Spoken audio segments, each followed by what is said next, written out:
하나님 말씀은 창세기 1장 8절부터 창세기 1장 20절 하나님이 그들에게 복을 주시며 그들에게 이르시되 생육하고 번성하여 땅에 충만하라 땅을 정복하라 바다의 고기와 공중의 새와 땅에 움직이는 모든 생물을 다스리라 하시니라. 하나님이 가라사대 내가 온 지면에 씨 맺는 모든 채소와 씨 가진 열매 맺는 모든 나무를 너희에게 주노니 너희 식물이 되리라. 또 땅의 모든 짐승과 공중의 모든 새와 생명이 있어 땅에 기는 모든 것들에게는 내가 모든 푸른 풀을 식물로 주노라 하시니 그대로 되니라. 하나님이 그 지으신 것을 보시고 보시기에 심히 좋았더라. 저녁이 되며 아침이 되니 여섯째 날이라. 우리가 하나님의 사역에 대해서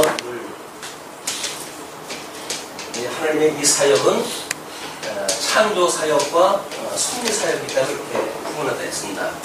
그래서 이제 이 창조 사역은 다시 천상계의 창조와 그다음에 천하계의 창조로 나뉘게 되어지고 이 섭리는 이제 언약대로 이루시는 언약 성취 섭리라고 하시는데 이 섭리가 양대 언약이라고 이야기를 했어요. 이 양대 언약을 하시고 양대 언약을 성취하시는 섭리를 하신다.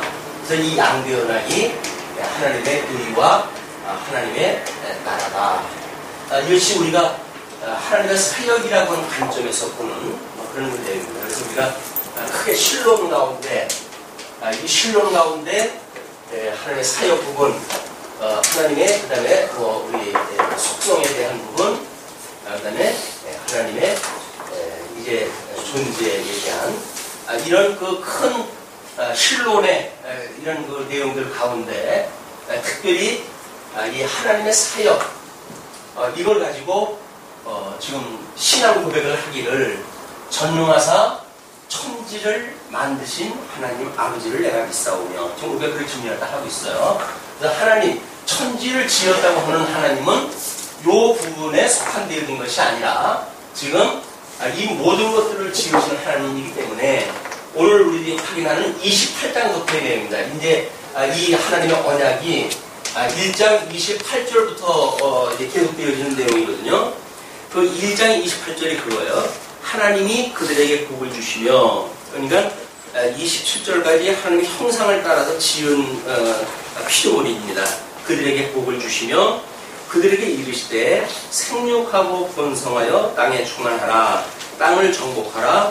바다의 고기와 공중의 새와 땅에 움직이는 모든 생물을 다스리라 하시니라. 그럼 땅이라고 그랬어요. 근데 여기에서 천지를 하나님이 지으셨을 때 이 지의 상태를 우리가 세 가지 그 큰 부분으로 나눴습니다. 그래서 땅이 공허하고 혼돈하며 그다음에 흑암이 깊은 위에 있었다. 이것이 땅의 상태였거든요.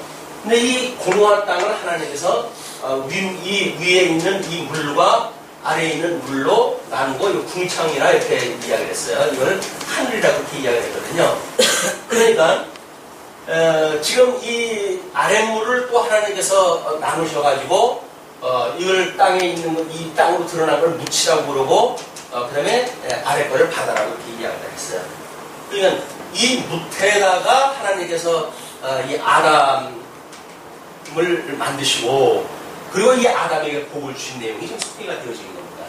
그러니까 여기서 땅에 충만하라라고 하는 그 이야기는 작은 의미로 보게 되면 이 묻히겠죠. 근데 그걸 조금 더 근본적으로 끌고 가게 되면 아래 물 전체가 이 땅의 문제니까 이거겠죠. 이것이 더 궁극적으로 보게 되어지게 되면 공허한 땅의 이야기이기도 합니다. 하나님께서 이 땅을 네 집이 흑암으로 해가지고 빛도 어둠으로 나눠준 영역이거든요.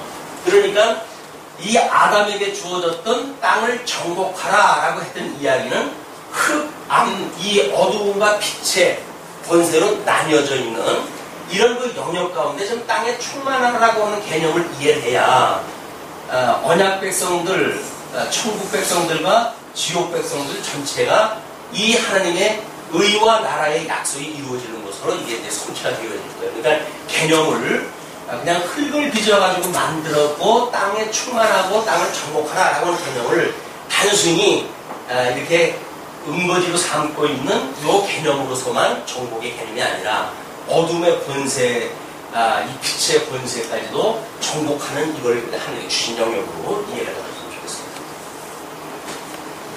네. 그러니까 그들에게 복을 주시며 그들에게 이르시되 생육하고 번성하여 땅에 충만하라, 땅을 정복하라. 바다의 고기와 공중의 새와 땅에 움직이는 모든 생물을 다스리라 하신다. 그런 뒤에 하나님이 가라사대 내가 온 지면에 심했는 모든 채소와, 근데 사실은 이제 셋째 날 만들어 놓으셨던 셋째 날 이 무추로 이 물로 아래물로 나누시고 그리고 셋째 날 이 무태에다가 나타나게 한 것이 식물이었어요. 그래서 이걸 굳이 우리가 천상식물이라고 구분하다 한 겁니다. 신령한 세계에서 하나님이 식물을 갖다 주셨다. 이거는 우리가 요한계시록이라든지 이런 걸 통해 가지고도 천하계의 개념이 아닌 걸로 우리 식물을 볼 수가 있고, 그 식물을 지금 타락한 우리들이 보고 있는 저 산천초목이라고 하는 그런 개념의 걸로 묶여져 있게 되면 우리는 그 지금 산천초목이 보여주는 식물의 개념을 뛰어넘을 수가 없어요.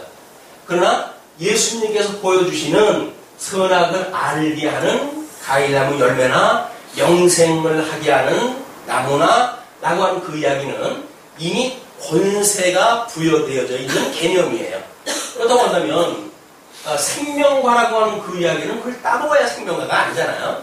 요한계시록에 가게 되면 이기는 자에게 하나님께서 그 생명과를 주신대요. 그렇게 한 거는 우리들이 지금 타락되어져 있는 세계에서 보는 단순한 그런 식물의 개념이 아니라 권세가 포함되어져 있는 개념이다.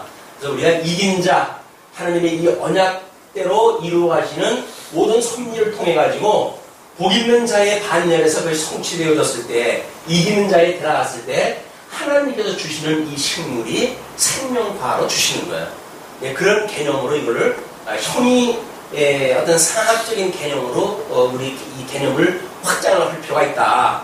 너무 이렇게 가시적인 것, 우리들한테 이렇게 보이는 걸로 이제 계시가 하셨으니까 눈에 보이는 것에 국한되어지게 되면 그 눈에 보이는 걸 통해서 보여주는 본질의 세계를 볼 수가 없어요. 이거는 눈에 보이는 걸로 우리한테 보여줬지만 하나님의 눈에 보이는 것 그 뒤에 이미 권세라고 하는 엄청난 개념이 함유되어져 있는 것이다. 이걸 딱히 이거라고 집어드릴 수는 없어요. 믿음의 분량만큼 성경을 묵상을 하시면서 얻어질 수 있는 일이기 때문에 이걸 문자로 만들어가지고 될 수가 없는 거예요. 거기 될 수 있다고 한다면 하나님께서 1장 28절을 그렇게 간단하게 쓰지는 않았겠죠. 1장 28절을 요 개념까지 포함되는 걸로 하게 되면 아마 지금에 있는 성경만큼의 두께로 설명이 되지 않을까 싶습니다. 그걸 우리가 영광이다 이렇게 한마디로 표현하다 하죠. 하나님의 그 능력이 언약대로 이루어진 것이 어떻게 드러나는가에 대한 문제. 그래서 그 개념에 대해서는 끊임없이 우리가 하나님 앞에 질문을 가지고 기도를 하다 하시고 말씀을 묵상할 적에도 그런 묵상을 가지고 기도를 하다 하셔야 요 형이 상학적인 개념의 식물 세계가 보여요. 요거는 형이 하학적인 식물 개념으로만 국한되게 되면 우리들의 믿음은 마치 동화를 읽는 어린아이의 수준에 머물 수밖에 없죠. 그래서 이 에덴 동산에 선과 악을 알게 하는 과일나무 열매를 따먹었더니 하느님께서 따먹지 말라고 했고 사단은 그걸 따먹으라고 그랬고 미움을 받았던 아담은 그걸 하나를 냉큼 따먹었더니 타락되어져가지고 에덴에서 내쫓겼더라. 거기서 이게 배모구의 갈등 문제 이런 것들이 순전히 눈에 보이는 어떤 동화집에 나오는 어떤 그 이야기로밖에 안 보인단 말이에요. 근데 그거는 그 이상의 하나님의 이 영광이 드러나게 하시는 빛과 어둠의 권세에 대한 이런 걸 우리한테 보여주고 있는 것이다. 땅을 정복하라고 하는 그것도 겨우 국가적인 개념에서 우리가 땅 차지하고 이 발로 해가지고 땅 밟았으니까 이거 내 땅 이렇게 하는 정도가 아니란 말이에요. 그러면 부동산 하시는 분들이 뭐라 그래요? 그분들이 땅 여복하는 데는 제일 하시는 분들이죠. 그러니까 우리는 내 땅 한 평이 없어도 하나님께서 주시는 이 땅을 정복하는 개념이 뭔지를 이해하셔야 눈에 보이는 땅에 집착을 하지 않고 그 이상의 세계를 우리가 누리고 살 수가 있다. 그것이 하나님 나라의 소망이었으면 얼마나 좋겠어요. 눈에 보이지 않는 그런 개념을. 뭐 이제 요한계시록까지 끊임없이 공부를 해가다 보게 되면 더 구체적인 개념이 우리에게 형성되어 있다고 보여집니다. 자, 그러면서 이제 하나님께서 가라사대 내가 온 지면에 심에 있는 모든 채소와 씨 가진 열매 맺는 모든 나무를 너희에게 주노니 너희 식물이 되리라. 먹는 음식이라는 이야기입니다. 식물, 그 이야기는 식물이 되어진다고 그랬으니까 우리가 타락하기 전에는 채식이 맞았어요. 채식주의자였어요. 요즘 뭐 채식주의자들이 또 자기네들끼리 또 범위를 놓고 해가지고 순수 채식주의냐 아니면 사일이 채식주의냐 뭐 이렇게 해가지고 또 표를 가른다고 그러는데 왜냐면 조금이라도 뭐 고기를 먹으면 넌 순수성이 없어 뭐 이렇게 아주 혼내네요. 계란도 못 먹게 만들고 아주 순수한 식물성만 취하는 이런 것들이 진정한 채식주의다 뭐 이렇게 이야기를 하는데 채식주의라고 하는 것은 그런 개념으로 나눠놓을 수가 없는 거죠. 그러나 하나님께서 식물로 주셨어요. 그런데 또 땅의 모든 짐승과 공중의 모든 새와 생명이 있어 땅에 기는 모든 것들에게는 내가 모든 푸른 풀을 식물로 주노라 하시니 그대로 되니라. 그냥 우리 흙으로 만들어 놓은 이 아담이 흙으로 만든 사람입니다. 그런데 이 동물들도 마찬가지로 하나님께서 이 흙으로 만든 동물들에게는 이 식물로 주셨어요. 언어 유희 같은데. 이 식물성 식물을 먹는 음식의 식물로 주셨다고요. 이것이 이 하나님과 흙으로 만들어 가게 하시는 이런 것들을 지금 어떤 권세로 해가지고 우리한테 주었다고 하는 걸 보여주는 내용들이에요. 그래서 하나님께서 이제 이렇게 사람을 만드는데도 불구하고 이 경작하는 사람이 있고 비를 내려 주시지 않아가지고 이 채소가 없었다. 뭐 이렇게 되어졌으니까 왜 셋째 날 만들어놨던 식물이 다 어디 가고 여기 없었단 말이냐. 뭐 이렇게 이야기를 해가지고 평면적 개념으로 이해갖다 해가지고 성경이 옳으네 그러네 이렇게 말하는 사람들은 말 섞을 필요가 없습니다. 그냥 그런 사람들은 그렇게 살다 그렇게 가라고 그래야지. 굳이 그 사람들을 갖다 붙들어가지고 그게 아니고요. 이런 개념이 다르고 차원이 다른 문제고 이렇게 해가지고 못 알아들어요. 이건 성령의 감동으로 의해서 이게 깨달아져야 되는 거지 설득으로 해가지고 이게 깨달아지는 게 아닙니다. 그냥 그걸 가지고 뭐 우긴다든지 이렇게 되면 그냥 그게 살다 가십시오 이렇게 이야기해 보시는 것이 복음을 증거하는 자의 어떤 그런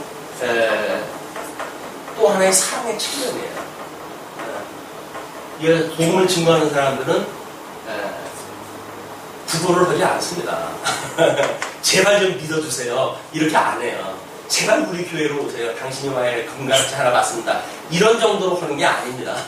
적어도 이 복음을 증거한다는 이야기는 이 어마어마한 하나님에 대한 걸 선포하는 일인데 이 영광 선포예요. 영광 선포. 이 영광 선포는 나의 어떤 행복을 추구하는 것도 아니에요. 그냥 우리 증인이기 때문에 영광을 드러낼 뿐이에요.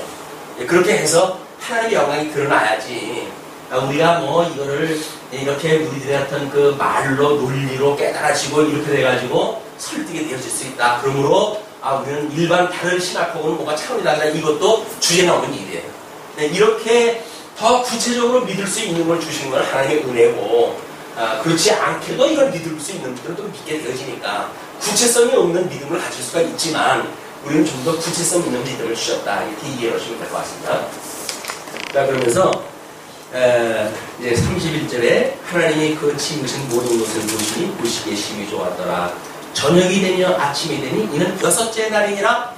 여섯째 날이라는 이야기는 뭐예요? 이 언약대로 이루시는 이 양대 언약의 사건은 6일날째 언약의 내용에 포함되어지는 거예요. 그래서 이걸 우리가 절대 언약이라고 이야기하는 겁니다. 이거는 양대 언약은 다른 개념이 포함될 수가 없어요.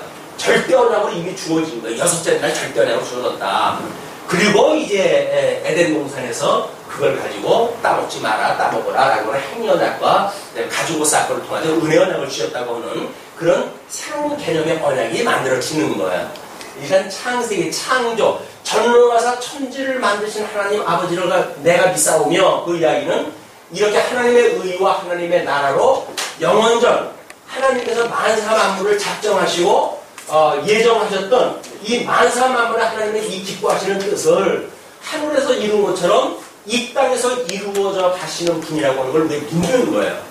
그러니까 사도신경을 우리가 이제 고백을 하면서 전능하사 천지를 만드시는 하나님 아버지를 내가 믿습니다. 그 이야기는 실체적으로 이 절대적인 언약을 이루시기 위한 이 이후의 사건까지도 포함되어진 개념이에요. 무슨 얘기인지 아시죠? 우리가 전능하사 천지를 만드시는 하나님을 내가 믿습니다. 라고 하는 그거를 겨우 어떤 이런 자연세계, 하늘과 지금 땅으로 드러난 물과 바다와 하늘로 드러난 이런 어떤 공간의 개념으로만의 문제가 아니라 여기에서 양대 언약을 하시고 양대 언약을 이루시기 위해서 저 작정과 예정을 이루하시는 모든 섭리사역이 포함되어 있는 거다. 이렇게 우리의 전능하사 천지를 만드시는 하나님 아버지를 내가 믿는다고 하는 그 신앙 고백은 과거에 우리가 했던 신앙 고백에 배나 더 높은 그런 개념이에요. 그렇죠? 어떤 이런 천하계의 지역적인 전능하신 하나님이 아니라 영원한 세계까지 만드신 그 하나님을 내가 믿는단 말이에요. 그렇다고 한다면 그 한마디만 우리가 고백을 한다고 하더라도 우리가 이 세상에 이 무태서 이 또 여기서 이게 지구의 5대랑 6대 중에 아시아에 또 반도 조그만 그런 대한민국의 거기에 충통저 지역에 내가 있다고 하는 이것이 얼마나 이 보잘것없는 겁니까? 그런 개념으로 보아야 이 전능하신 하나님, 전능하사 천지를 만드셨다고 하는 그 개념도 과거에 우리가 고백했던 개념의 그 이상의 개념인 거예요. 그런 하나님을 우리가 믿는다. 믿으십니까? 그런 하나님을? 그런 하나님을 믿는 거예요, 우리가. 그런 하나님, 저 영원하신 하나님 나라, 이런 걸 절대적으로 믿으시고, 택자와 불택자가 있을 영원한 천국과 영원한 지옥을 만드시고, 그렇게 복과 저주를 다 통해서 하나님 의를 이루어하시는 그 어마어마한 하나님을 우리가 성령을 통해서 알게 되어졌고, 믿게 되어졌고, 깨닫게 되어졌고, 그렇기 때문에 그걸 믿습니다라고 신앙 고백을 하는 거예요. 사도신경에서는 전능하사 천지를 만드시는 하나님 아버지를 내가 믿습니다라고 하는 구약성경 전체라고 그러지 않았어요. 왜? 이게 포함되어지기 때문에 우리가 전능하사 천지를 만드시는 하나님 아버지를 내가 믿습니다라고 하는 개념이 여기 안에 다 포함되어 있단 말이에요. 이 섭리사역이 언약대로 이루어진 섭리사역이 여기에서 이제 그 모형적으로 보여줬던 이스라엘 국가, 이걸 통해서 보여줬던 걸 가지고 혈육관계를 이야기를 하고 언약자손인 걸 자고하게 생각을 하고, 이것이 얼마나 보잘것없는 짓이겠어요. 소꿉장난도 그런 소꿉장난이 없죠. 이런 어마어마한 하나님을 믿는다고 한다면, 이 혈육관계로 만들어지는 것들이 흙으로 만들어져가지고 잠시 하나님께서 있다가 어느 날 다 부벼가지고 없어져 버릴 것인데, 바람에 나는 저와 같은 그런 그 존재가 마치 영원한 것처럼 생각이 들어가지고 천만 번 내가 죽어도 당신을 사랑하겠어요, 이런 그 이야기의 개념은 이런 하나님을 모르면 있을 수 없는 개념이에요. 우리 정몽주의 그런 그 고백처럼 이 몸이 죽어주고 100번 고쳐주고 그런 것도 이런 개념을 아는 그런 그 개념이 아니에요. 100번 고쳐주고 이런 그 개념이. 자, 이제 6전날까지 모든 창조가 끝이 났어요. 그러면서 2장으로 넘어가게 되어지면서 지금 우리 1장 28절부터 2장 3절까지를 이렇게 나눠놨잖아요. 양대 언약 섭리인데, 일단 복과 나라에 대한 언약 수립이라고 이렇게 이야기를 했어요. 1장 28절로 31절. 복과 나라. 왜냐면 복을 주시며 가라사대, 복을 주시며 또 그들에게 이르시되, 또 그들에게 이르시되 생육하고 번성하고 땅에 충만하라 라고 했으니까 그의 의와 그 복을 주셨어요. 이 복을 주셔가지고 이걸 이루게 하시고, 이거를 생육, 번성, 그다음에 땅을 정복, 그다음에 통치라고 하는 세 가지 요소를 가지고 나라를 하나님께서 언약을 하셨다. 이렇게 이제 개념을 해간 겁니다. 자, 그러면서 이제 2장으로 넘어가게 되면 2장 1절로 3절은 하나님께서 안식을 하신 것이 소개가 되어져요. 자, 천지와 만물이 다 이루니라. 하나님의 지으시던 일이 일곱째 날이 이를 때에 마치니 그 지으시던 일이 다함으로 일곱째 날에 안식하시니라. 하나님께서는 이 창조 사역이 다 끝나고 그리고는 안식을 갖다 하셨어요. 그러나 지금 이 사역을 갖다 하시는 그 동안은 하나님께서는 일을 멈추지 않으시죠. 안식을 했는데 하나님이 그 일곱째 날을 복을 주셨어요. 그리고 거룩하게 하셨어요. 그리고 이는 하나님이 그 창조하시며 만드시던 모든 일을 마치시고 이날에 안식하셨습니다. 그래서 하나님의 이제 이 창조 사역이 끝이 나고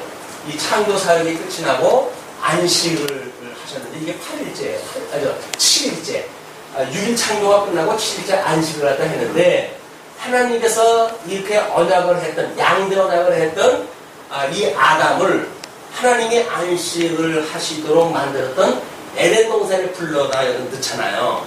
그런데 불순종으로 인해가지고 결국은 안식을 누리지 못하고 추방이 되어지는 겁니다. 이게 이 안식을 누리지 못하는 타락되어진 인간들의 상황이에요. 그러니까 이 추방되어진 인간들은 지금 제8일이라고 하는 하나님의 새로운 창조의 사역 가운데 우리가 신령한 몸으로 살아가게 되어지는 거예요. 우리 안식을 누리나는 이 7일에 참여가 되어지는 거죠.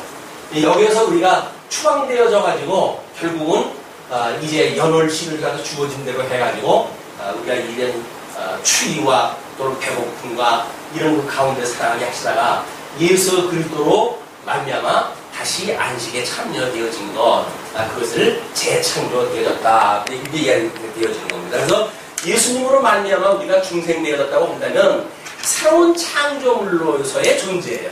새로운 창조, 그래 피조물이다, 새로운 피조물이다 라고 이렇게 이야기를 하는데 우리가 그렇게 달라진 사람들이에요. 그것이 예수 그리스도의 죽으심과 부활하심에 참여되어졌다는 거 아닙니까? 그것이 이런 추방되어졌던 것이 예수 그리스도의 십자가의 대속, 이 대속의 은혜로 우리가 여기가 참여가 되어지는 거야.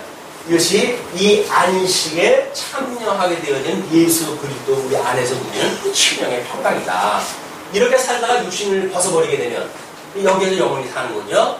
우리가 이렇게 이 예수 그리스도 안에서 대속을 받아가지고 비록 육신은 아직도 흙으로 이 지옥을 받았던 몸을 가지고 살지만 우리의 심령은 예수 그리스도 믿음으로 해가지고 이 대속을 누리며 사는 거예요. 이 대속을 우리가 누리며 사는 이 심령, 이 안식, 이 심령의 평강, 이거는 예수 그리스도로 말미암은 평강이에요. 이 하나님 아버지의 사랑으로 말미암아서 예수 그리스도께서 주시는 은혜로 말미암은 심령의 평강이다. 그래서 이 심령과 은혜를 통해 가지고 우리가 이 안식을 맡고 살아가는 거다. 자, 이제 4절서부터 항목이 바뀝니다. 4절서부터 17절까지는 조건 언약의 섭리라고 이렇게 구분하다 해놨어요. 그 조건 언약 섭리라고 하는데 4절로 7절 에덴 동산 창설을 먼저 하시게 됩니다.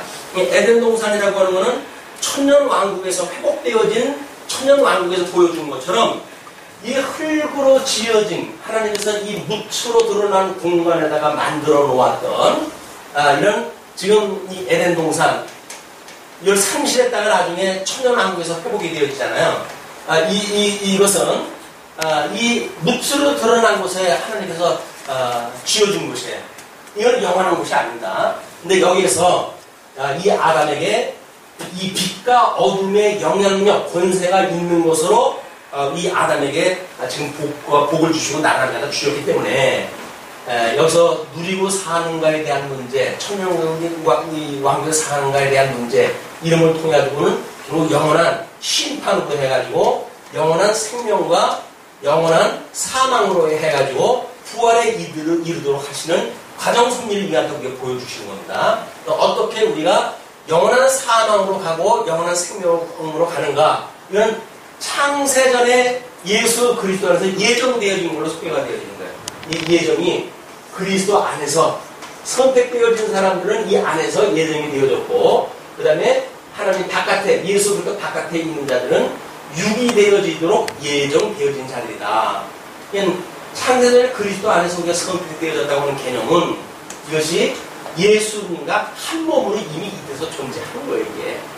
이러한 것들을 우리가 예정론이라고 하는 걸로 봤을 때, 우리 그러면 이 예수 그리스도께서 예정의 대상이 되잖아요. 하나님의 이 뜻이 지금 작정할 예정이니까 이 예정 안에 예수 그리스도가 계신 거 아니에요? 그러면 예수 그리스도는 하나님인데 이분이 그렇다고 한다면 예정의 대상이 될 수가 있는가라고 하는 문제가 이제 생겨요. 예수 그리스도의 이 예정의 대상, 예정론에 있어서 예정의 대상이 예수 그리스도가 대상이 될 수 있는가에 대한 문제. 그러면 이 예수 그리스도는 하나님이신데 이분은 주체이실 수가 있는가에 대한 문제. 이 두 가지 문제가 이제 만들어지겠죠. 그리고 예수 그리스도 안에 있는 이 그리스도 안에 있는 성도들의 선택되어진 성도들은 예정론에 있어서 그런 예정의 직접 대상이 아니라 뭐란 말이냐. 대상이 그리스도라고 한다면 이 안에 있는 내용물이다. 내용물. 그래서 성도라고 하는 그 이야기는 한마디로 세포예요. 세포. 예수 그리스도라고 하는 한 분 안에 우리가 세포를 이루고 있는 거예요. 그러니까 생긴 것도 다르고 모양도 다르고 다 달라요. 근데 속성은 같아요. 그게 뭡니까? 예수 그리스도의 형상을 닮아가는 피조물로 되어져 있기 때문에 모든 속성은 같지만 생긴 거는 다 달라요. 어떤 거는 같은 그 씨로 해가지고 분화가 시작되어지는데 그걸 만능 뿌리줄기라고 그러던가요? 그 뿌리줄기로부터 해가지고 줄기세포가 만들어지고 해서 이렇게 각 장기를 만들어내는 줄기세포가 만들어지고 자꾸 이제 분화가 되어지는 거 아닙니까? 그러니까 예수 그리스도라고 하는 복음의 씨앗으로 우리가 잉태가 되어지게 되면 어떤 사람들은 아시아에 있는 교회, 유럽에 있는 교회, 아프리카에 있는 교회에 전혀 다른 인종으로 해가지고 되어지는 사람들이죠. 때로는 같은 아시아권이라고 하더라도 대한민국의 어떤 혈육을 중시하는 단일민족이라고 하는데 큰 자긍심을 가지고 있는 대한민국 성도일 수도 있고 그 안에서 우리는 각도의 특징을 따라가지고 또 우리 조상들의 그런 걸로 태어날 수가 있겠죠. 혈액형이라고 하면 혈액형을 가지고 어떤 소양을 가지고 태어날 수도 있어요. 그것이 흙으로 만들어진 인간들이 가지고 있는 속성입니다. 이건 어쩔 수가 없어요. 다 다를 수밖에 없어요. 그런 그 다양한 사람들을 하나님께서 예수 그리스도라고 하는 본질의 세계를 추구해가게 하심으로 하나 되게 하십니다. 이게 가장 주신 은사에 대한 문제가 여기서 해결이 됩니다. 그래서 이 예정에 대한 주체, 대상, 내용 이런 것들은 이제 우리 어떻게 그러면 이 예수 그리스도는 예정의 주체도 될 수가 있고 대상이 될 수가 있는가라고 하는 문제인데 이게 중보자라고 하는 특수한 하나님의 이 직임으로 주어진 중보는 참 하나님이어야 되고 참 하나님이어야 되고 참 사람이어야 되는 거예요. 그렇기 때문에 우리 예정에서 말하는 예정의 주체, 예정의 대상의 문제가 해결이 되어집니다. 우리 예수님은 참 하나님이시고 참 사람인 거예요. 이것이 이제 해결이 안 되어지게 되면 이쪽에 와가지고 기독론에 대해서 해결이 안 돼요. 어떻게 예수님이 하나님이기도 하고 또 사람이기도 하단 말이냐 라고 문제는 해결이 안 되기 때문에 하나님이라고 하는 쪽으로만 몰다가 결국 이단으로 빠지게 되어지고 인간이라고 하는 쪽으로 몰다가 이단으로 빠지고 그래요. 이거로부터 이 창세전의 하나님의 뜻으로부터 저 영원한 심판에 이르기까지 모순이 하나도 없어요. 전부 일정하게 이루어진다. 자, 그러면 이제 그 여호와 하나님이 천지를 창조하실 때에 천지에 창조된 대략이 일어나니라 그 이야기는 뭐죠? 지금 1장 28절 이후 27절서부터 형상을 따라 사람을 만드시고 그 다음에 28절서부터 언약을 하시고 그리고 여섯째 날이 이미 하는 데까지 이루어졌던 그런 것들을 묶어가지고 정리하는 것이 4절의 이야기예요. 천지에 창조된 대략이 이러하다 이야기입니다. 여호와 하나님이 땅에 비를 내리지 아니하셨고 경작할 사람도 없었으므로 들에는 초목이 아직 없었고 밭에는 채소가 나지 아니하였으며 안개만 땅에서 올라와 온 지면을 적셨더라. 이것이 우리 이때 이 바다에서 무치 드러나게 하셨던 그런 초기 상태의 이야기예요. 안개만 드러나고 여기에는 사람도 아직 없었고 그리고 경작할 사람도 없었기 때문에 식물로 주었던 이 식물, 하나님께서 먹는 식물로 주었던 이 식물이 아직 거기에 없었다 그 이야기예요. 그러면서 그 7절 여호와님이 흙으로 사람을 지으시고 생기를 그 코에 불어넣으시니 사람이 생명이 된지라. 하나님께서 인간 창조 아까 27절에서는 1장 27절에서는 하나님께서 아담과 하와를 창조하시고 그들에게 복을 주시며 그리고 생육하고 번성하라 땅에 충만하라 라고 했던 약속에 대한 이야기가 됐잖아요. 거기에 나왔던 인물들이 하나님께서 이 흙으로 지으셨다는 겁니다. 이 흙으로 짓고 그 이야기는 지금 이 지에 속해져 있는 것으로 흙으로 만드셨어요.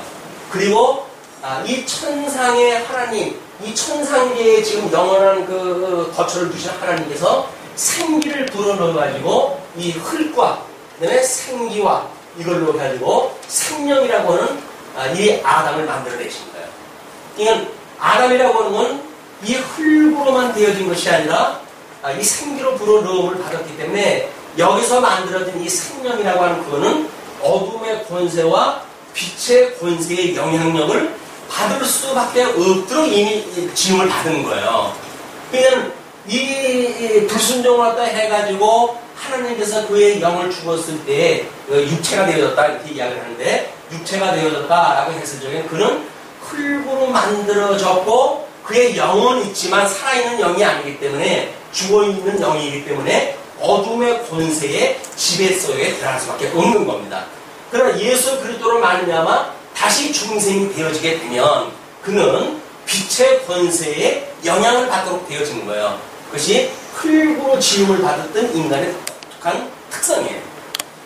그렇기 때문에 이 동물들도 전부 흙으로 만들어졌죠. 왜냐하면 하나님께서 동물들에게는 그냥 있어라, 번성해라 뭐 이렇게 해서 만들어진 것들이에요. 이거는 아래 흙으로만 되어져 있는 거기 때문에 영이 없습니다. 근데 천국에는 동물들이 없어요. 어떤 사람은 애완동물 천국까지 데려간다고 해가지고 애지중지하고 그러시는데 유감스럽게도 천국에는 이것이 없어요. 동물. 자, 그러면 이제 그렇게 해서 생명이 되어졌어요. 인간 창조까지 되어진 거죠. 에덴 동산 창설을 갖다 해가지고 그 에덴 동산에 있어야 될 아담까지도 하나님께서 만드시고 거기에 8절부터 17절까지 조건 언약을 수립을 하시게 되어집니다. 여호와 하나님이 동방의 에덴에 동산을 창설하시고 그 지으신 사람을 거기 두시고 이는 하나님께서 동방의 에덴이에요. 동방이라고 하는 이 동방의 에덴. 그러니까 이 에덴이라고 하는 것이 지금 동방 지역의 에덴이라고 하는 곳에 동산을 창설하다 하셨다는 거예요. 그리고 그 에덴의 동산에다가 하나님이 지으신 사람을 거기 두신 거예요. 두셨기 때문에 이게 노아의 홍수 이후로 해가지고 여기 있었던 이 에덴의 흔적은 사실은 우리 이 흙으로 만들어진 이 무트로부터 만들어진 곳에 이렇게 지어놓으셨지만 이것은 찾아볼 수가 없어요. 흔적을. 지도상으로 해가지고 에덴이라고 하는 지역이 지목이 되어져 있지만 이것은 찾아볼 수 있는 흔적이 없도록 되어져 있다. 그러나 신령한 의미로 봤을 적에는 하나님께서 하얀 검으로 두셔가지고 이 에덴에 다시 들어오지 못하도록 지금 막고 있다고 그러지 않았어요. 구름과 하얀 검을 가지고 에덴의 동쪽을 막아놓으셨다 이렇게 이야기를 했으니까. 그래서 눈으로 보이는 가시적인 무트로 드러난 세계는 홍수 이후로 해가지고 흔적을 찾아볼 수가 없지만 신령한 영적 권세로 해가지고는 화영검이 아직 들어가지 못하게 막고 있는 영역이 되어지는 겁니다. 그러니까 우리가 이 어떤 물과 무트로 드러난 땅의 상태의 개념으로 설명되어지는 이 개념은 여전히 눈으로 보이는 가시적인 세계와 눈으로 보이지 않는 빛과 어두움이 주관을 갖다 하는 그런 세계와의 공통적인 두 가지 분수가 다 있는 거예요. 그래서 우리가 어떤 일은 영적으로 해가지고 중생되어져가지고 살아가는 사람들과 그 다음에 영이 죽어가지고 이 죽은 사람들이 살아가는 세계가 얼마나 다른지 극명하게 드러나는 것이 그냥 공통적으로 흙으로만 지음을 받았다라고 한다면 뭐 그렇게 될 거 없잖아요. 그러나 여기서 어둠의 권세와 빛의 권세에 영향력을 받도록 지음을 받았다는 개념으로 봤을 적에 눈으로 보이는 건 비슷하죠. 비슷하다는 때 똑같잖아요. 믿는 사람의 믿지 않는 사람은 똑같습니다. 그러나 하나님이 보시기에는 본질적으로 다른 얘기입니다. 그래서 이 흙으로 만들어진 이거는 나중에 이제 영원한 심판, 영원한 생명과 영원한 사망으로 할 때 이 흙은 다 없어져 버려요. 그리고 신령한 몸으로 거듭나게 되어집니다.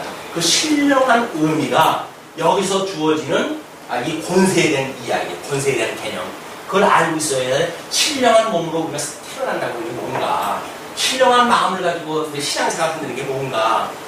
그러면 이런 개념을 모르게 되면 눈에 보이는 가시적인 개념을 가지고 우리는 신앙생활을 이러해야 한다, 저러해야 된다고 하는 이런 교조적인 신앙생활에 머물고 말아요. 우리가 종교행위라고 그렇게 이야기를 했단 말이에요. 그러나 권세라고 하는 이 비가시적인 오히려 더 본질적인 세계가 우리가 이 창조 세계를 공부할 때 개념이 들어와져 있어야 우리가 이 신령한 몸을 입을 때까지 우리가 육신 안에서 심령의 안식을 누리면서 살아가는 신앙생활의 본질의 문제가 무엇인가를 알 수가 있게 되어지는 겁니다.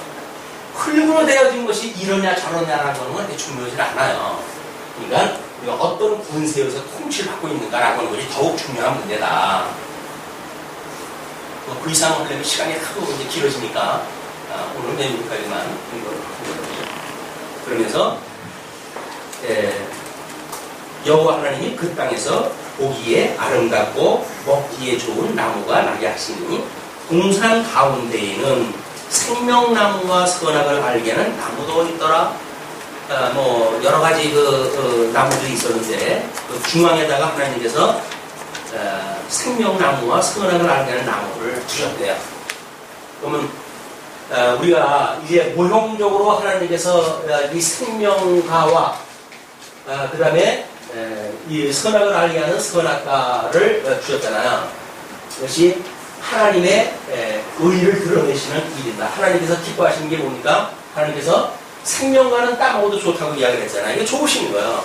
근데 선악을 알게 하는 과일나무 열매는 따먹지 말라 그랬어요. 왜냐면 싫어하시는 거예요. 그러니까 좋아하심과 싫어하심이라고 하는 그거에 의해 가지고 결국은 하나님의 의의와 인간의 불이라고 하는 대척점에 우리가 이제 있게 되어지고 이 하나님의 의의를 따라 가지고 이 선악과를 먼저 취했기 때문에 하나님은 좋아하심과 싫어하심을 가지고 계신 분 아니에요.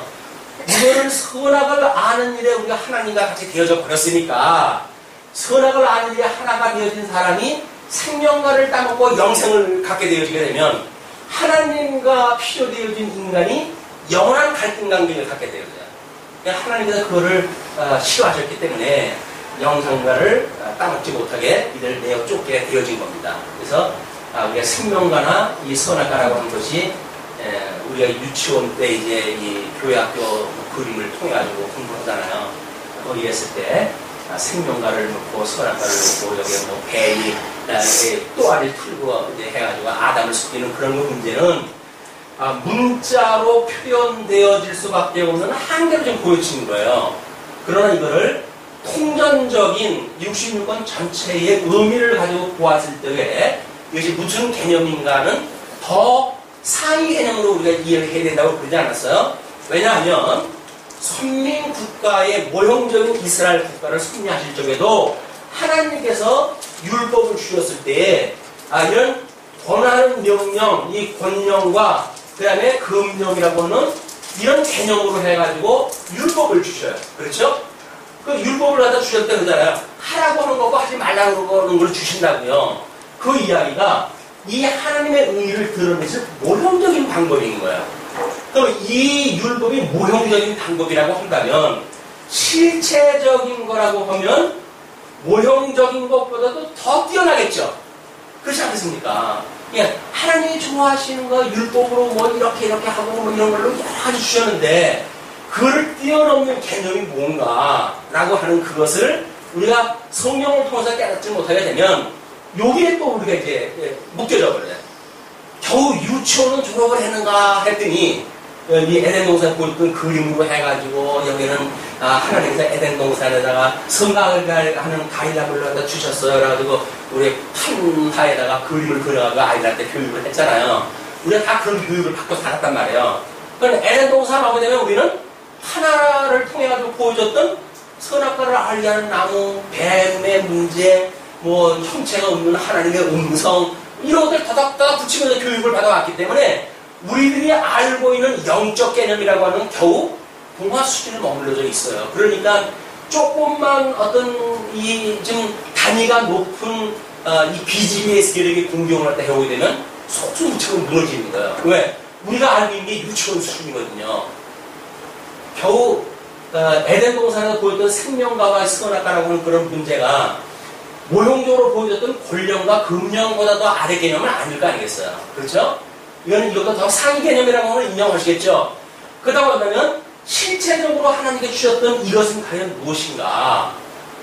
이걸 우리가 통전적인 성경 연구를 통해가지고 밝혀내는 것이 하나님의 뜻을 분별하고 영적 예배를 드리는 우리들의 신앙생활이란 말이에요. 이걸 모르고 뭘 영적 예배를 드려요?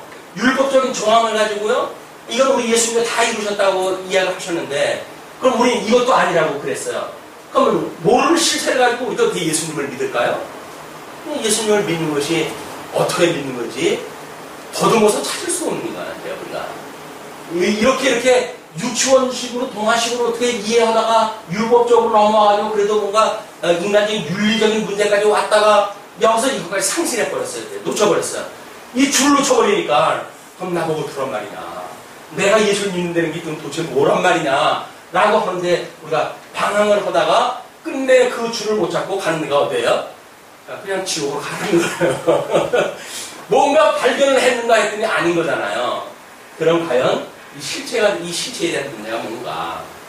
이분이 우리의 온전케 하신 예수 그리스도라고 한다면 그 예수 그리스도께서 우리에게 주셨던 사랑에 대한 개념이 뭔지, 그분과 함께 주님의 몸이 되어진 주님의 몸된 교회와의 그 관계를 통해 가지고 어떻게 우리가 하나님의 이 뜻을 분별하면서 살아갈 것인가에 대한 고도의 개념이 이제 만들어지기 시작을 하는 거예요. 이거는 요한계시록까지 공의가 다 끝이 나야 이제 결론이 떨어지는 이 이야기이기 때문에 어디 한 군데를 이야기할 수는 없어요.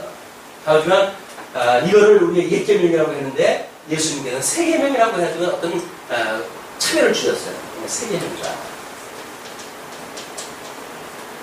이 새계명도 여전히 사랑이라고 하는 걸로 주었어요. 사랑이라고 하는 것이 뭔지 알아야죠. 육적인 관계를 가지고 겨우 남녀간의 사랑이라고 하는 개념밖에 모르는데 이 영원하신 하나님과 이 사랑 관계가 뭔지 감이 와야 사랑으로 살아갈 거 아니겠어요. 너무 커 사랑의 확인이 또 안 되네. 그러니까 조금만 우리들한테 뭐 좀 사랑하는데 이 어려움이 있어도 나를 사랑한다는 하나님께서 나를 이렇게 미워할 수가 있어요. 이렇게 와가지고 따져드니까 하나님께서 야 내가 너를 그렇게 더 이상 사랑하냐 내가 에서는 미워하고 야곱은 사랑하지 않았니? 라고 하는데도 불구하고 사랑을 하다 하면 내가 원하는 걸 달라는 거예요. 내가 원하는 몇 거를 달라는 거예요. 그래야 나를 사랑하는 거지. 그래서 그겁니까? 아니잖아요. 이 전능하다 천지를 만드신 하나님이 어떠한 분인가를 믿게 되어지는 것이 이것이 엄청난 사랑의 개념인데 하나님은 알아가는 데는 관심이 없어요. 내 배 채워달라는 거야. 목마른데 먹을 거 달라는 거예요. 왜 한 세상 살아왔는데 난 고생으로 살아가게 하는 거야. 다른 사람들은 잘 먹고 잘 살게 하면서 나는 상대적인 빈곤감에서 이 전전긍긍하니까 대한민국 기독교가 완전히 천실되어지는 거예요. 저급화되어지고. 야, 하나님 나라가 먹고 마신 데 있는 겁니까? 이 어마어마한 하나님 나라가 겨우 우리한테 이 눈에 보이는 세계 속에서 하나님을 모르는 인간들이 추구하고 있는 그 가치가 우리가 추구할 세계인가요? 너무나 아는 게 분명하잖아요. 우리가 추구할 세계는 이 세상 사람들이 나중에 우리 오늘 그 공부를 또 확인했던 내용이 뭡니까? 다 심판할 때 없어질 것들을 너희들이 추구하는 게 아니지 않냐. 그렇게 이야기를 하잖아요.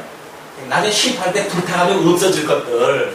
찬송 부를 때 나왔나요? 찬송 부를 때 제목으로 아마 가사에 나왔던 것 같아요. 거기에 우리가 재물을 추구하다가 심판날 다 불타가지고 없어질 것, 그걸 추구하면서 살아가느냐 이렇게 이야기를 하는데 하나님을 사랑한다는 이러는 고도의 이 사랑의 개념을 우리가 또 성경 66권을 또 확인하다 해가고 배워가야 돼요.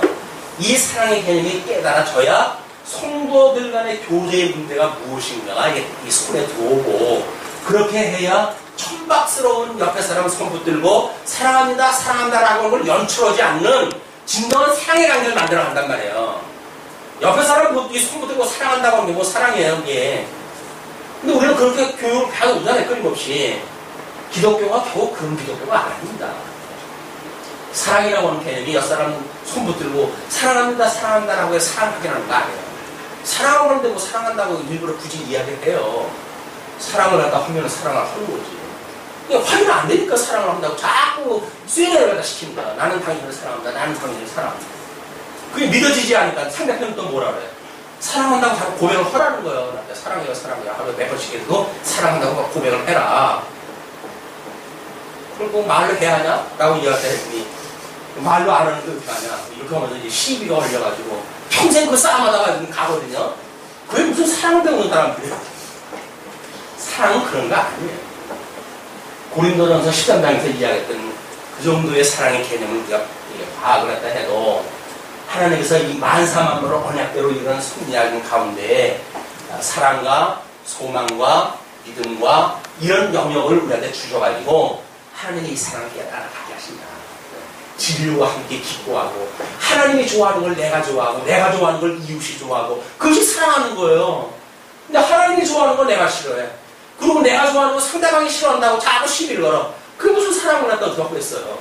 하나님이 좋아하는 걸 내가 좋아하고 내가 좋아하는 걸 옆에 사람이 좋아하니까 더불어 좋아하는 거예요. 그러나 하나님 나라는 좋아하는 사람들이 뭐 사회가 되어져 있다니까요. 근데 서로 좋아하는 것이 틀린데 틀린 사람들끼리 모여가지고 우리 사랑한다고 우리 그렇게 하자. 당신하고 나하고 사랑하는 관계가 아니냐. 우리 예수님의 보혈 피가 한 피, 한 형제, 한 제가 된 자매가 되지 않았냐.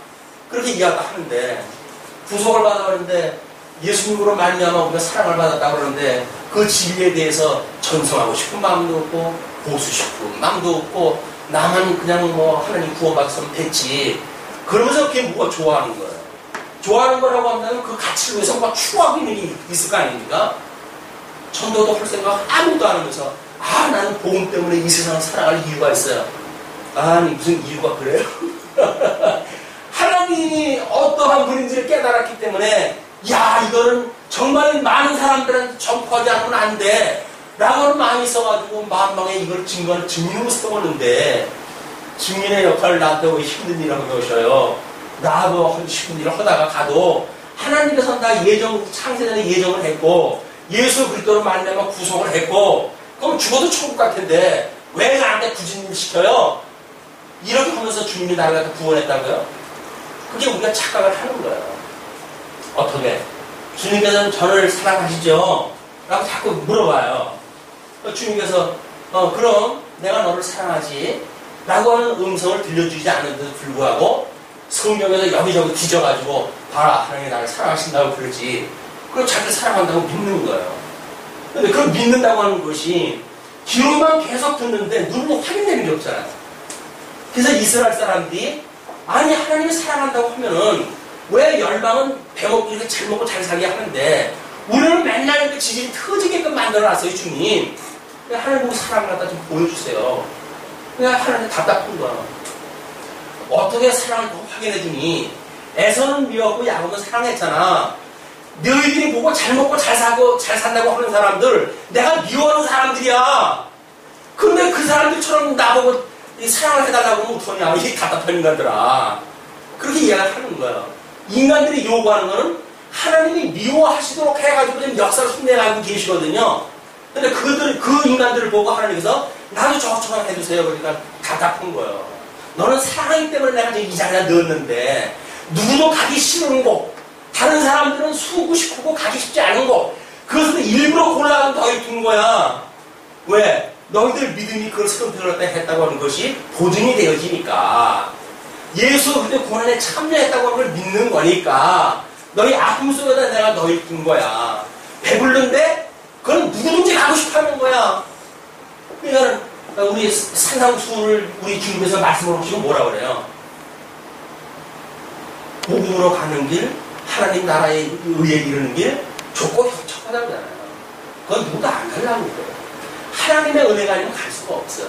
그런데 넓은 길은 누구든지 다 그 길 가려고 그러죠. 대로인데 다 가려고 하는 길이에요. 그 길은 망한 길이에요. 망하는 길. 보편적인 길, 우리가 추구하는 길이 아니라 하나님께서 우리에게 이 환난 속에 누셨다고 한다면 하나님께서 우리를 가장 안전한 방법으로 보호하시는 방법이에요. 너는 이 방법 아니면 여기서 도망가려냐. 그러니까 내가 강제로 내 사랑이 너를 강권해서 이 안에 내가 넣고 있을 거야 라고 하는 거예요. 고난 좋아하는 사람이 누가 있어요. 그런데도 불구하고 주님께서 이 환난 가운데 두셔가지고 주님이 저를 여기 붙들고 계신 거로군요 라는 걸 자꾸 믿게 하시고 보게 하셔요. 환난 날을 기뻐해야 되는 겁니다. 열방처럼 잘 먹고 잘 사는 거 자꾸 달라고 그러면 안 되는 거예요. 그건 하나님의 미워한 자들한테 주어진 거라니까요. 에서에게 주어진 길이에요. 근데 여전히 잘 먹고 잘 사는 쪽에 추워하고 그거 달라고 그러실 거예요. 그러니까 겨우 여기서 주었던 이 율법적으로 주어졌던 여기서 모형적인 복을 이야기하잖아요. 아브라함한테 똑같이 복을 주시고 생육하고 번성하고 땅에 충만하라고 그랬으니까. 그래서 이 육적 복에 머물러져 있는 그러나 실체라고 한다면 신령한 복, 이 신령한 복의 이 의미를 우리가 깨달아야 우리한테 지금 주어지는 이 사랑이 얼마나 지대하고 그리고 강권적이고 나는 도저히 피할 수 없을 만큼 하나님의 큰 사랑으로 내가 억지로 매어져 있는 거예요. 그 자원한 마음이 조금이라도 있으면 얼마나 고맙겠어요. 근데 그렇게만도 안 되기 때문에 아주 보잘것없는 조그만 믿음도 없기 때문에 하나님 강제로 묶어가지고 이 안에 집어넣으셨어요. 또 이 안에서 우리는 사랑이 확인되어져요. 가끔 우리 신앙적으로 고백을 합니다. 하나님께서 애굽에다 이 이스라엘 백성을 넣어놓으셨잖아요. 사랑하시기 때문에 넣어놓은 거예요. 그 사람들 애굽처럼 잘 먹고 잘 살게 하면 그 사람들이 왜 애굽을 나갑니까? 안 나가요. 거기 살지. 왜 70년 이 사람들이 하나님께서 붙들어가지고 강제로 집어넣으셨을까요? 바벨론의 그 포로 생활을 하게 하셨을까요? 강권적으로 사랑을 하게 하신 거예요. 그리고 거기서 정말 그 본향을 사모하는 마음을 돼지 우리 간에서 쥐염 열매를 먹어가지고 도저히 못 살겠어요 주님 라고 하는 걸 고백하도록 하는 걸 만들어 놓으시는 그 자리에 집어넣으시는 거예요. 우리 조상이 살던 곳, 우리 다윗이 세웠던 그 하나님의 나라, 그 나라를 내가 누리고 살고 싶어요 주님 라고 하는 마음을 갖게끔 하시기 위해서 이 바벨론 포로 속에 집어넣으신 거예요. 그러니까는 바벨론 포로에서 구원받는 사람 얼마 없잖아요. 에스라, 느헤미야, 에스더에서 돌아오는 사람 명단까지 숫자가 나올 정도에 얼마나 즐거면 나머지 사람들은 잘 먹고 잘 사는데 이제 자리 잡아가지고 자리 좀 잘못만 하면 나보고 이사를 가야 돼. 그래가지고 하나님 난 이번엔 못 따라가겠어요 라고 해가지고 그냥 거기 눌러 살잖아요. 언약 자손은 아니니까 다른 나라 살길 좋아하지. 아니 언약 자손인데 하나님 약속하신 나라가 아닌 곳에다 살고 싶어하겠어요? 마찬가지죠. 우리 하나님께서 우리를 이 사랑을 감지하지 못하니까 강제로 억지로 강권적으로 묶어가지고 하나님의 사랑 가운데 두셔가지고 조금씩 깨달아가게 하신다. 육신의 장막을 벗어버릴 때까지 가야 주님께서 저를 이렇게 사랑하셨는지 정말 몰랐어요 주님 라고 하는 고백을 가지고 육신의 장막을 후를 털어버리고 주님께로 이뤄가는데 여한이 없어요 주님 라고 해가지고 우리가 그것을 가지. 아니 이 땅에서 끊임없이 하나님이 싫어하는 거 추구하고 있다가 주님이 오라고 한다고 해가지고 오늘 우리가 그 나라에 가는데 주님한테 가가지고 뭐라 그랬어요?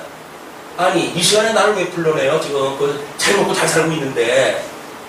그럼 하나님께서 민망해가지고 아이고 내가 잘못 불렀구나 그럼 봐라 다시 그냥 우리 이 지옥으로 보내시겠죠. 우리가 여기서 무엇을 살고 살든지 하나님의 사랑을 깨닫고 살아가는 우리들이 하나님이 우리를 사랑하였던 이곳이라고 한다면 하나님의 이 약속하셨던 그 하나님의 나라가 얼마나 아름답겠어요 주님. 그것을 하루속히 가고 싶어라고 소망을 가지고 살아가는 것이 사랑하는 사람들이 가는 것이 되니까요. 그것이 우리들의 기도라니까요. 그래도 여전히 이 세상에서 백수를 갖다 하고, 이 세상에 잘 먹고 잘 살고, 이 세상에서 건강하고, 이 세상에서 다른 사람에게 명예를 가지고 이러고 살고 싶은 것이다고요? 그러면 저는 책임 못 지겠어요.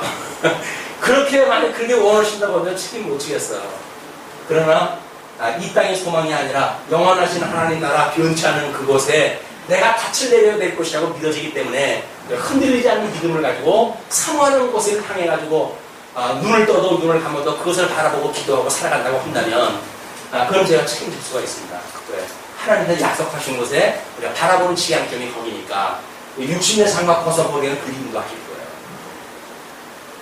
여기서 이 흙으로 만드는 거하고 하나님의 영으로 되어졌다고 하는 이 두 가지 개념, 이거를 어느 게 본질이고 어떻게 도구인지 잘 깨달아가는 방법이 중요합니다. 이거는 중보자를 이해하는 개념이기도 해요. 인간의 모습을 입고 하나님의 친히 오셨다고 하는 그런 개념을 소개하는 일이기 때문에. 자, 지금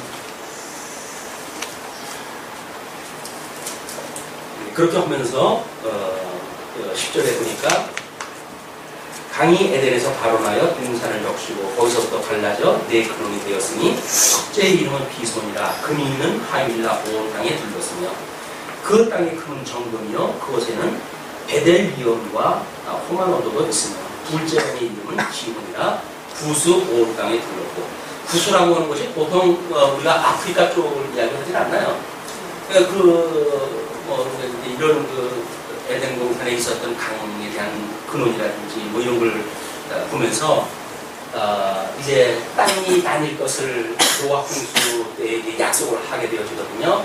그렇기 때문에 그 에덴 동산은 땅이 갈려지기 전에 있었던 지역이기 때문에 이런 구스 땅에 둘렀다라고 하는 표현이 나오지 않을까 이렇게 생각을 해봅니다.